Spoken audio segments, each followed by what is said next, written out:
ሰላም ቤተሰብ እንዴት ናችሁ? ቡሱ ነኝ ተመልሼ መጥቻለሁ።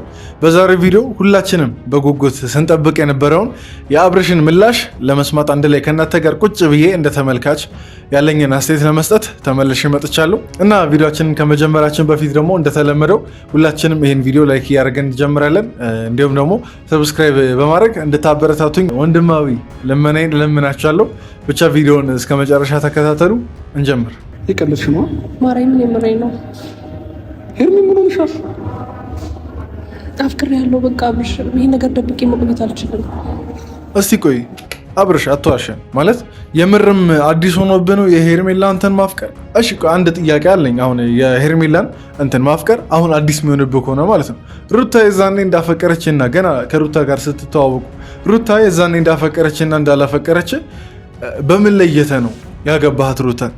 የዛኔ መለየት ከቻልክ አሁን ሄርሜላ እንደዚህ ስትሆን ማትለይበት ምክንያት ምንድን ነው? በጣም አፈቅራለሁ።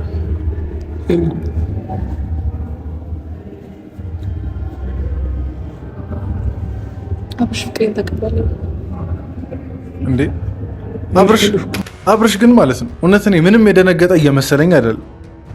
አደነጋገጡ ሁላ የውሸት ነው እየመሰለኝ ያለው። እንዴ አሁን ባለትዳር ሆነ እንደ ጓደኛ የምርም እንደ ጓደኛ አስተያየት ከነበረ እንደ ጓደኛ አስተያየት የነበረችው ሴት አፈቅራለሁ ስትል እንደዚች ብቻ ነው ምላሽ የምትሰጠው? ጥለ ራሱ የመሄድ ሌላውን ተው፣ ምንም አታርጋት። እሷን ጓደኞቿንም ምናምን ነገር አሁን አጠገብ በዙሪያችሁ ያሉትን ሰዎች ምንም አታርገ፣ ችግር የለውም። ጥለ የመሄድ ሞራል የለህም ቢያንስ? በቃ አላቅም ማለት በጓደኝነታችን መሀል ውስጥ እንደዚህ ፍቅር ውስጥ እገባለሁ ብዬ አላሰብኩም። እኔ ግን ማለት ነው የምር እውነት ለመናገር አሁን እዚህ ከተሰበሰቡ ወንዶች ምናምን 4-5 ወንድ እዚህ መሀል አለ። አንድ ፈረንጁ ይበቃ ነበር። ታውቃላችሁ ፈረንጁ እንዴት ስሜታዊ እንደሚሆን በዚህ አይነት ነገር ላይ ደረደረ አያውቅም ፈረንጁ። እና የምር አሁን ተመኘው ታውቃላችሁ በዚህ ቦታ ፈረንጁ ኖሮ ቢሆን እንዴት ልክ አድርጎ እንደሚነገር በቃ እያሳልኩት ነው። ይህን ነገር ደግሞ ሞር ስለይህ ነው የገባኝ፣ ሳጣህ ነው የገባኝ። ለዛ ነው አብርሽ ቀና በል አብርሽ።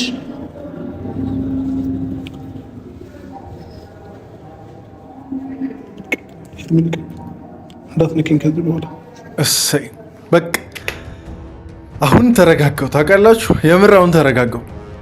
በቃ ቁርጠኛ መልስ እንዳትነኪኝ ከዚህ በኋላ። ይሄ እንደ በፊቱ እያታለልሽው ጉንጩን እየዳበሽ ምናምን ከዛን እየሳምሽው እየተንጠለጠልሽበት ምናምን አይፈቅድልሽም ከዚህ በኋላ ይመስለኛል። አሁን እንደ አብርሽ ንግግር ከሆነ እንደዛ ነው የሚመስለኝ። የኔ ላይፍ ታውቂያለሽ አይደል? ሁሉ ነገሬን ታውቂያለሽ። ከአንቺ የተደበቀ ነገር የለም አይደል? እንዴት ልታስብ ይቻልሽ? አብርሽ ፈልጌው አስቤው ተጨንቄ ጽፌበት ወይም የሆነ ነገር አድርጌ አይደለም ይሄ ነገር ስሜት እየተሰማኝ ያለው። ተይ ሄርሜላ በጣም አሰበሽበት ነው። ያንቺ ታርጌት ዓለም ላይ ወንድ ጠፍቶ ምናምን ነገር አብርሽን ፍለጋ አይደለም። ያንቺ ታርጌት አንድና አንድ ሩታን በቃ ባዶ ለማስቀረት ነው። ሩታን ባላልባ አድርገሽ ልጁን ብቻዋን እያሳደገች እንድትሰቃይ ነው። እንደዛ ባይሆንማ አፍ አውጥተሽ እንደዚህ ኢቭን በጣም ገነፈለብሽ ቢባል ራሱ ፍቅርሽ በጣም ገንፍሎ ወጣ ቢባል ራሱ አደባባይ ላይ እንደዚህ አትናገሪ። በቃ ብዙ ነገር ስናሳልፍ ሳላውቅ ነው ያፈቀርኩ ያለሁት እንጂ አስቤው አይደለም። ያለበትን ሁኔታ ማውቃለሁ፣ ግን ደግሞ ደብቄውም የጠቀመኝ ነገር የለም። ስለዚህ ቢያንስ ልንገርህ አብርሽ፣ ማፍቀር ደግሞ ኃጢአት አይደለም። ኃጢአት ነው። ባለትዳር ማፍቀር ኃጢአት ነው። መመኘት ኃጢአት አይደለም። ማፍቀር ምናምን ነገር አውጥቶ እንደዚህ ምናምን ነገር መናገር መመኘት ኃጢአት እንደሆነ ሁላችንም የምናውቀው ነገር ነው። የባል እንጀራህን አትመኝ ይላል። እንደዚህ በድፍረት ኃጢአት አይደለም ብለሽ የምትናገረው ነገር አይደለም የሰራሽው። በጣም አንገት የሚያስደፋ ነገር ነው። ትሰሚኛለሽ? ከዚህ በኋላ አጠገቤ እንዳትደርሺ የምሬን ነው። በላዩ ነው በቃ። ቅድም ጫፌ እንዳትነኪ ብሏታል። አሁን አጠገቤ ድረሽ አይደለም። አሁን እቺ ሄርሜላ ተብዬዋ ማለት ነው ይቅርና አብርሽ አጠገብ መድረስ አካባቢውን ራሱ መዞር የለባት። የእሱን አካባቢ ጓደኞቹ ጋር ሁሉም ሊያገሏት ነው የሚገባው። እኔና አንቺ ደግሞ ፈጽሞ አብረን ልንሆን ማንችል የተለያየ ዓለም ሰዎች ነው። እንደዛ ታስባለህ? እኔ ለአንተ መጥፎ ሰው ነኝ? አብርሽ ቢያንስ ፍቀድልኝና የህይወት ካጋር ካርገኝ እንዴ መለማመጥ ጭራሽ እንደዚህ ልመናም ተጀመረ። ድርቅ በቃ ድርቅ። የሰው ባል ካላገባው እንዴ! ቆይ ምንድን መተት ተሰርቶባት ነው እቺ ልጅ? ምን ተሰርቶባት ነው? የምር እኔ አሁን ማለት ነው መጀመሪያ በቃ ባህሪያ ነው በቃ የእሷ ችግር ነው ብዬ እያሰብኩ ነው። አሁን ግን እየጠረጠርኩ ነው። ወይ መተት ነው የሚሆነው ወይ ደግሞ በቃ የሆነ ተልእኮ አላት እቺ ሴትዮ እንጂ እንዴ እንደዚህ እያገለላት ራሱ እኮ ማለት ነው እየለመነችው ነው። እሺ ጌታን በደንብ ፍቅር ሰጥሃለሁ፣ እሺ በለኝ፣ ተቀበለኝ። አብርሽ ፍቅር አጣዋለሽ? ቆይ እንዴ ሄርሜላ በደንብ ፍቅር ሰጣለሁ ማለት ምን ማለት ነው? እነ አቤል ምናምን ነገር ባሉት ነገር ተመርኩዘሽ እና አቤል ከሩታ በላይ ትገቢያለሽ አንቺ ምናምን ነገር ስላሉ እውነት መሰለሽ? እነሱ አስመሳይና ነገር ስለሆኑ ነው። የምርም ከሩታ በላይ ፍቅር መስጠት ትቻለሽ? እንደ ሩታ መታገስ ትቻለሽ? እንዲያውም ሆነ ቢባል ራሱ እንደ ሩታ መታገስ ትቻለሽ? ሲቀጥል ደግሞ እኔና አንቺ አንድ መሆን የማንችል ሰዎች የኔን ህይወት ታውቂያለሽ፣ እያንዳንዱ ላይፌን ታውቂያለሽ። ይህን ነገር እያወቅሽ ይሄ ስሜት ሊሰማሽ አይገባም ነበር። አቤት ቅሌት፣ አቤት ቅሌት! በአደባባይ የሰው ባል ለሰው ባል የፍቅር ጥያቄ አቅርባ በአደባባይ ስትካድ እንደኔ ደስ ያላችሁ የምር ኮሜንት ላይ እልል በሉ። የምር ማለት ነው እንዲህ እኔ ሄርሜላ በአደባባይ ስትወረድ ነበር ማየት የምፈልገው እስከዛሬ ድረስ። እንዳትነኩኝ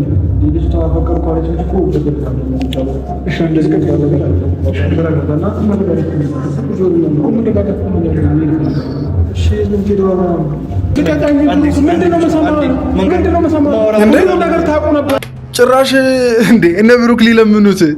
ኧረ ተው እነዚህ ሰዎች በጊስ እንደዚህ በማህበር ነው እንደ መተት የተሰራባቸው። የእሷ መለማመጥ አልበቃ ብሎ አሁን ብሩክ እየተለማመጠው አብርሽን ተረጋጋና አዳምጣት ምናምን ነገር ምንድን ነው የሚያዳምጣት?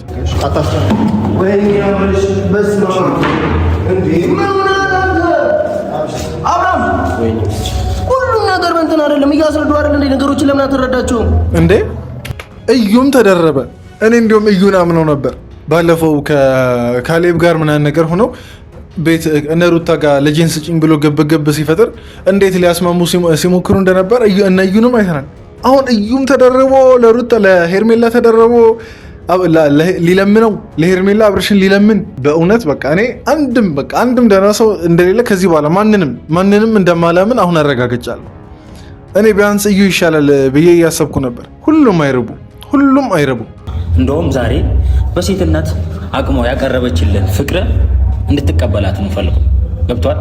ሌላ ነገር ምንም አሞኝ አይደለም። ኧረ አብርሽ ይሄን አቤል ተብዬው ማለት ነው አንድ ሁለት እኮ ነካ ብታረገው እረፍ ይል ነበር እኮ። እንደዚህ አጠገቡ እኮ ጠላቱን ይዞ እኮ ነው እየዞረ የነበረው አብርሽ። አልገባችሁም? የምር አብርሽ እንደዚህ አጠገቡ 7-8 ጠላት ከቦቱና ነገር እየሄደ የተጓዘ ያለ ሰው ነው። ጭራሽ ሊያስገድደውም ይሞክራል። ደግሞ አቤል ተብዬው መግለጽ አትችልም?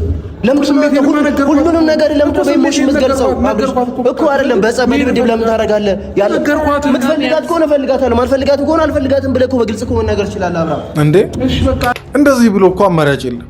እንደዚህ ብሎ ማትፈልጋት ከሆነ አማራጭ የለም። መወገድ ያለባት ሰው ናት እንጂ ለአማራጭ የምትቀርብ ሰው ሆነ አይደለም። በእንደዚህ አይነት መልክ የምትመለሳት አይነት ሰው አይደለች። ሄርሜላ ሂጂልኝ ከህይወት ውጪ የምትባል አይነት ሰው አይደለች። ለምን ታዲያ ለሄርሜላ ይሄን ያህል የምትቆረቆር ከሆነ ብሩክ ተብዬው ማለት ነው ለምን ለሄርሜላ እንደዚህ የምትቆረቆር አይነት ነገር ከሆነ ለምን አንተ አጠብሳትም? እሷም ሲንግል ናት፣ አንተም ሲንግል ናት አይደል? በቃ ተጣብሳችሁና ነገር ኖራችሁን ኑራ እስቲ። አሁን ነገሩ እኮ ማለት ነው ለራሳችሁ የምታመቻችሁ እኮ ነው የሚመስለው። እንዲሁም ለአብርሽም አይደለም እቅዳችሁ። በእርግጥ ከሩታ ጋር መለያየት ነው፣ ሩታን ደግሞ በቃ ገደል መክተት ነው። እሱ አይሳካላችሁም፣ ችግር የለውም። ግን በቃ እናንተ የራሳችሁን ፍላጎት ለእሷ ነገሩ። ታዲያ የምትወዳቱ ምናምን ነገር ከሆነ ነገሩ ነገር በጸብ አይደለም፣ በንግግር ነው ያናገረህ። መልስለት፣ በንግግር መልስለት እኮ በኔ ህይወት እሱ ነው ወይ የሚወስነው? ምን አገባው እኮ በንግግር ነው መመለስ ያለብህ። በጸብ ነው ይሄው ልትመታው ነው። ይሄው ምተው መምታት ነው የፈለከው። ይሄው ምተው። ፍቀዱለት፣ ኧረ የምር ፍቀዱለት። ለአብርሽ አንዲ ፍቀዱለትና ማለት ነው እዛ በመስኮቱ ቢወረውረው እኔ ደስተኛ ነኝ። በሰው ህይወት ዘሎ ጣልቃ ገብቶ እንትና ትሻላለች ጓደኛ ሆንክ እንጂ እኮ ማለት ነው የህይወቱ አማካሪ አይደለም የሆንከው። ለህይወቱ የሚወስነውን ነገር እንድትመርጥለትና አንተ ይሄን ምረጥ እንድትባል እኮ አይደለም ጓደኛው የሆንከው። ጓደኝነት ሌላ፣ የህይወት ውሳኔ መወሰን ሌላ። ሰው የራሱን የህይወት ውሳኔ ራሱ ነው እንጂ የሚወስነው በጓደኛው፣ በእህቱ፣ በወንድሙ፣ በቤተሰብ ምናምን ነገር አይደለም የሚወስነው። ለመደች፣ አፈቀረች፣ አፈቀርኩታለች። በቃ ሌላ ነገር አፈቀረችክ እንጂ እቺ ልጅ ሌላ ነገር አደረገች። በቃ አታፍቅሪኝ አትላትም። ገብቷል? በጣም ምርጥ ሰው ነች። በጣም ደስ የምትል ሰው ነች። ክብርና ፍቅር አቤል አሁን እያደረገ ያለው ማለት ነው በቃ የድልላ ስራ ነው። ይሄ እኮ አቤል አልታወቀህም እንጂ ጓደኛህን እየመራህ ወደ ጥሩ ነገር እየመራ እየመሰለ ማለት ነው እንዲህ የገፋፋው ገደል ልትከተው እዛ ሲኦል መቀመቅ ውስጥ ልትከተው ነው። እያየን የድልላ ስራ ይሰራል ለአብርሽ ሊያመቻች እያየን እንዴ ኧረ በስመ አብ አየር ላይ ሻሻ አብርሃም በቃ አሁንም ማድረግ ያለብን ነገር ቀስ ብላ አድርግ። እኔ ልገፋ አልችልም። አብርሽ ኧረ በለው እናንተ አትረዱም። በቃ በዚህ ልክ የሆነ ራሱን እስከሚሰጥ ድረስ እየተጨነቀ እንደሆነ አትረዱም። ቢያንስ እንዲረጋጋ እሺ፣ ተናዶ እኛም ማንም መኪና እንዲነዳ አንመክርም። እኛም ግን ቢያንስ ለዚህ ሁሉ ነገር መንስኤ የሆነችውን ሄርሜላን አታስወጡለትም? ከዛን ደግሞ በቃ በላይ እሱ የሚያናድ ነገር እያደረጋችሁ አሪ የሆነ ነገር እናድርግ። በቃ ኪም ቢሉ ሰዶ አብርሽ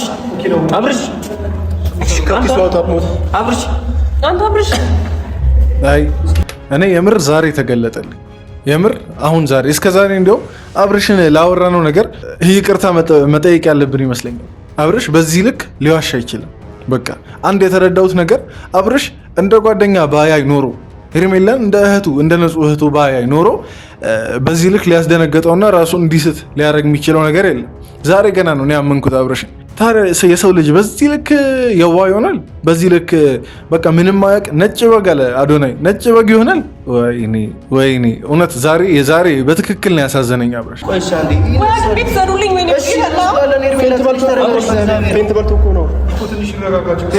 ተረጋጊ በእግዚአብሔር ገና በአንቺ ምክንያት ሄርሜላ ከዚህም በላይ ይሆናል። ራሱን ሊያጣ ይችላል ልጅ በአንቺ ምክንያት። በቃ ውጪ። እስካሁን እውነት በትክክል ሰለቸን። በቃ ውጪ፣ በቃ ከህይወታቸው ውጪ። አይደለም ራሱን እንዲስትና ነገር ማለት ችግር የለውም። ሐኪም ቤት ምናምን ነገር ሄዶ የሚያስፈልገውን የሕክምና እርዳታ ሲያገኝ ይነቃል፣ ችግር የለውም። ግን ከዚህ በላይ እንዳይሆን አብርሽ፣ ከዚህ በላይ እንዳይሆን። እንዴ ሰው ትዳሩን አጥቶ ከዛ እንደገና ራሱ እንዲያጣ ነው እንዴ እናንተ ፍላጎት? አብርሽ ለምንድን ነው ሁሉ ሰዓት የቆየው? አቤላ በእናትህ ንደው። እሺ አቤላ በእግዚአብሔር ቶሎ በል። ወይኔ እርግጠኛ ነኝ ብዙዎቻችንን የሚያስተምር ነገር ይሆናል። ማለት እስከ ዛሬ ድረስ ሁላችንም ብዙዎቻችን አብርሽ ላይ አውቆ ነው የሚሆነው ምናምን ነገር ሄርሜላ እንደምትወደው ያውቃል ምናምን ነገር ስንባባል ነበር። ግን ዛሬ የምር ትንሽም ቢሆን የሚያሳምን ነገር አይቻልም። አብርሽ ባይደነግጥ ልቡ በጣም ባይደነግጥ ኖሮ እንደዚህ ራሱን ስቶ ረዥም ሰዓት የሚቆይበት ምንም ምክንያት የለም። እና የምር አሁን ይንቃና ማለት ነው አብርሽን በአደባባይ ነው ይቅርታ የምንጠይቀው። ማለት በትክክል አብርሽን ይቅርታ መጠየቅ አለብን ብዬ አስባለሁ። ሄርሜላ ተብዬው ደግሞ ማለት ነው በቃ አሁን ይሄ ልጅ በአንቺ ምክንያት ሩትን ሊያጣ ነው። ኦልሬዲ በቃ አቷል ማለት እንችላለን። በቃ ሩታ ገፍቷለች፣ ሙሉ በሙሉ ወስናለች። ከዛን አሁን ደግሞ ራሱን ሊያጣ ነው። እባክሽ በቃ ይሁንና ውጪ። በቃ አንቺ ወንድም ካለሽ እንደ ወንድምሽ የምታይ ከሆነ ከህይወቱ ውጪ። በቃ ያንቺ አሁን ማፍቀር ምና ነገር ይሄ መንዘላዘል ምንም የሚፈይደው ነገር የለም። ቀረም መጣ ምና ነገር ሲጀመር ምንም የሚጠቅም ነገር የለው እና እንጃ እኔ ምን ማለት እንደምችል አላውቅም። እስቲ ሁላችሁም የተሰማችሁን አስተያየት እስቲ ኮመንት ላይ እንደ ተመልካች ያያችሁትን ነገር ጻፉ። የዛሬው ቪዲዮ ይሄን ይመስል ነበር። ቪዲዮን እዚህ ድረስ ደግሞ ካያችሁ ላይክ ማድረግ እንዳትረሱ። ስላያችሁም ደግሞ በጣም ከልብ አመሰግናለሁ። አዳዲስ ሰዎች ሰብስክራይብ በማድረግ አበረታቱኝ። በቀጣይ ቪዲዮ እንገናኛለን። ደህና ሁኑ።